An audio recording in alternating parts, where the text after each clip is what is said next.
Vous êtes 1 sur 5 à souffrir d'insomnie. C'est probablement le motif de consultation le plus fréquent et probablement un des sujets les plus fréquents quand vous discutez avec votre famille et votre ami. On va vous expliquer pourquoi et comment y remédier.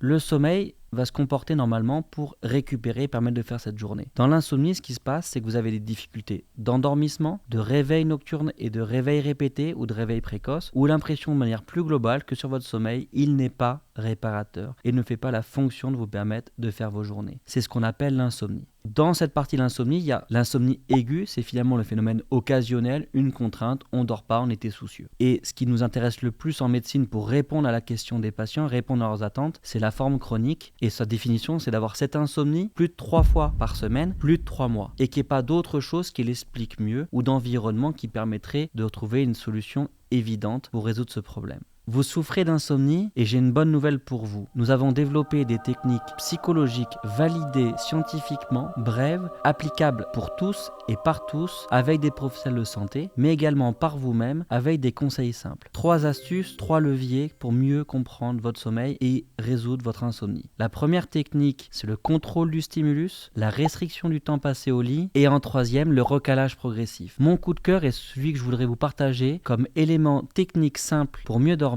c'est la restriction du temps passé au lit. On a tous eu une mauvaise nuit de sommeil et qu'est-ce qui se passe quand on dort mal? On se dit qu'on va augmenter son temps au lit pour augmenter son sommeil. Bonne idée, mais quand c'est pour une fois. Ce qui nous paraît le plus logique, c'est quand on dort pas, c'est d'augmenter son temps au lit pensant que ça va augmenter son temps de sommeil. Et en fait, c'est exactement l'inverse qui se passe à la manière d'un élastique. Un élastique, on peut l'étirer, c'est son temps de sommeil. On a des besoins de 7 heures, 8 heures, 9 heures de sommeil et on a tous notre histoire du sommeil qui est en nous, qui est génétique. Donc si on reprend cette histoire d'élastique, quand on a une insomnie chronique, on va vouloir augmenter son temps au lit. Donc on va étirer l'élastique. Et bien qu'est-ce qui se passe? C'est qu'en étirant cet élastique, il va casser. Et donc finalement, il va continuer à augmenter la notion d'insomnie parce qu'on va augmenter les difficultés d'endormissement ou ce temps de réveil la nuit ou finalement ces réveils précoces et finalement renforcer notre plainte, renforcer notre handicap qu'on peut tous ressentir quand on ne dort pas comme on souhaite. Si ça ne suffit pas, que cette technique vous l'avez réalisée, vous avez bien écouté cette vidéo, vous l'avez mis en place pendant plusieurs jours, par plusieurs semaines, pensez qu'il y a d'autres techniques complémentaires qui peuvent être utiles et n'hésitez pas à consulter un professionnel de santé, une psychologue pour des thérapies cognitivo-comportementales de l'insomnie.